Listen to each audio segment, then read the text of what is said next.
24 জানুয়ারি 2025 আজকে বাংলাদেশের প্রথম প্রেসিডেন্ট, মুক্তিযুদ্ধের মহানায়ক, স্বাধীনতার ঘোষক, বিএনপির প্রতিষ্ঠাতা,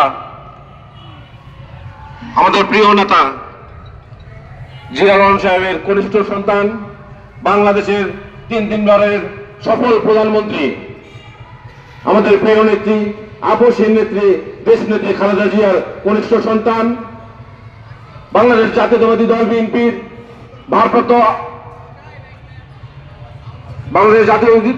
ভারপ্রাপ্ত চেয়ারম্যান জনাব তারেক রহমানের শ্রেয় ছোট ভাই জনাব কোকো ভাই আজকের এই দিনে তিনি অকাল মৃত্যুবরণ করেছিলেন। আজকে তার 10ম মৃত্যুবার্ষিকী। আপনারা নিশ্চয়ই, আপনাদের মনে আছে, গত 16 বছর বিএনপি ক্ষমতা চায়নি, শুধু চেয়েছিল মানুষের ভোটের অধিকার, শুধু চেয়েছিল মানুষের ভোটের অধিকার। সেই ভোটের অধিকার শুধু বিএনপির না, এই বাংলাদেশের আপামর জনতার 16 কোটি মানুষের ভোটের অধিকার চেয়েছিল।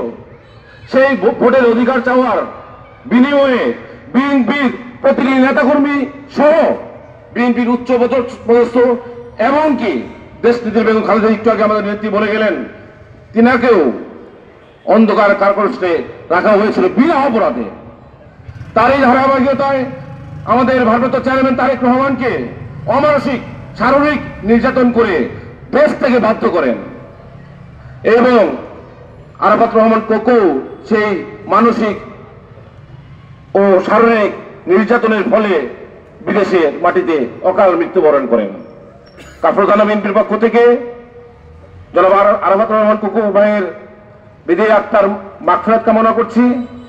সেই সাথে আজকে কাফরুল থানা মোটর চালক দলের পক্ষ থেকে যে আজকের এই অনুষ্ঠান আয়োজন করা হয়েছে, আমরা কাফরুল থানা বিএনপির পক্ষ থেকে মোটর চালক দলকেও অভিনন্দন জানাচ্ছি। সংগ্রামী বন্ধুগণ, অনেকেই বলে বিএনপি 17 বছর কি করেছে, বিএনপি 17 বছরে কি করেছে অনেকেই বলে। আর যারা বলে তাদেরকে আমরা শ্রদ্ধা করি, আমাদের মুরব্বী। খুবই কষ্ট হয় কথাগুলো শুনলে, কেননা গত 17 বছর আপনারা ঘরে ঘুমিয়েছেন বউ বাচ্চা ফ্যামিলির সাথে, আমরা ঘুমাতে পারি নাই।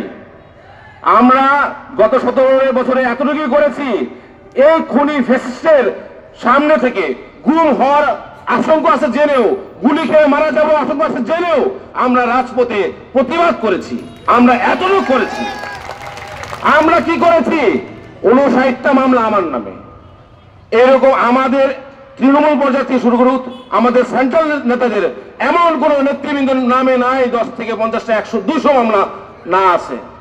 আমাদের অসংখ্য নেতৃবৃন্দ গুম হয়েছে, আমাদের অসংখ্য নেতৃবৃন্দ গুলি করে খুন করা হয়েছে। আমরা এটা করতে পেরেছি। হ্যাঁ, আমরা শেখ হাসিনাকে 15 বছর হয়তো পারি নাই। কেন পারি নাই? আপনারা দেখেছেন জুলাই আগস্টে একজন মহিলা তার চেয়ার, তার ক্ষমতা ধরে রাখার জন্য বাংলাদেশের মানুষকে কিভাবে সরকারি বুলেট দিয়ে, জনগণের টাকার অস্ত্র দিয়ে জনগণকে কিভাবে গুলি করে মারে আপনারা দেখেছেন। আমরা কিন্তু গত 16 বছর এই পরিস্থিতির মধ্যেই ছিলাম। তারপরেও আমরা আমাদের আদর্শ থেকে, আমাদের চাওয়া থেকে, ভোটের অধিকার ফিরিয়ে আনা আসা পর্যন্ত আমরা আন্দোলন থেকে বিচ্যুত হই নাই। আমরা আমাদের আন্দোলন চালিয়ে গেছি।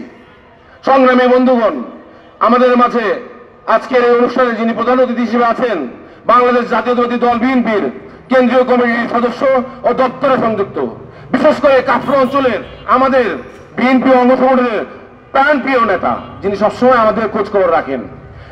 গত জুলাই আগস্ট যখন আন্দোলন শুরু হলো, তখন ফ্যাসিস্ট আওয়ামী লীগের দোসর এই প্রশাসন জনাব তরিকুল আলম তেনজিংকে গুম করার উদ্দেশ্যে উঠিয়ে নিয়ে গেলেন। 2 দিন তার কোনো খোঁজ খবর পাওয়া যাচ্ছিল না। আল্লাহর অশেষ রহমত, তারপরে তাকে ডিবি গ্রেফতার দেখান। আপনি নিশ্চয়ই দেখবেন নিউজ। তখন ডিবি হারুন কি বলেছিল? এই মিরপুর অঞ্চলে যত আন্দোলনের নেতৃত্ব দিচ্ছে তরিকুল আলম তেনজিং, ভারপ্রাপ্ত চেয়ারম্যান জনাব তারেক রহমানের নির্দেশনায়। তাহলে বুঝে নেন আজকে যারা বলতেছে বিএনপি কি করেছে, বিএনপি ভাই কি করেছে বিএনপি জানে। বিএনপি এই আন্দোলনে বিএনপির কত লোক ছেলে পেলে মারা গেছে বিএনপি জানে। আজকে কাফরুল এলাকায় 13 জন মানুষ শহীদ হয়েছেন। কোথায়, কোন সমন্বয়কের ভাই ভাই মারা গেছেন, কোন সমন্বয়কের বন্ধু মারা গেছেন? আমরা বলতে পারবো আমাদের দলের লোকজন মারা গেছেন, আমাদের ছাত্র দলের লোকজন মারা গেছেন, আমাদের দলের আমাদের কর্মী সমর্থকরা মারা গেছেন। তাহলে বিএনপি কি করে নাই? হ্যাঁ, বিএনপি একটা কাজ করে নাই, এই আন্দোলনে ব্যানার ইউজ করে নাই, এই আন্দোলনে বিএনপির নাম ব্যবহার করে নাই। কিন্তু বিএনপি এই আন্দোলনকে সফলতার চূড়ায় নিয়ে আসার জন্য বিএনপির অঙ্গ সংগঠনের সমস্ত নেতাকর্মী জীবন প্রাণ দিয়ে মাঠে ছিল। আজকে বাচ্চা বাচ্চা ছেলেরা, আরে ভাই আপনারা তো জীবনে আপনার গত 15 বছর 3টা নির্বাচন গেছে, আপনারা তো ভাই 3টা নির্বাচনে ভোট দিতে পারেন নাই। যেখানে আপনারা ভোট দিতে পারেন, সেই ভোটের অধিকার নিয়ে কোনোদিন কথা বলেন নাই, কোনোদিন কথা বলেন নাই। দ্রব্যমূল্য ঊর্ধ্বগতি নিয়ে কোনোদিন কথা বলেন নাই। রাষ্ট্রকে অন্য রাষ্ট্রের হাতে বিক্রি করে দেওয়ার জন্য ফায়দা হয়েছে, আপনারা কোনো কথা বলেন নাই।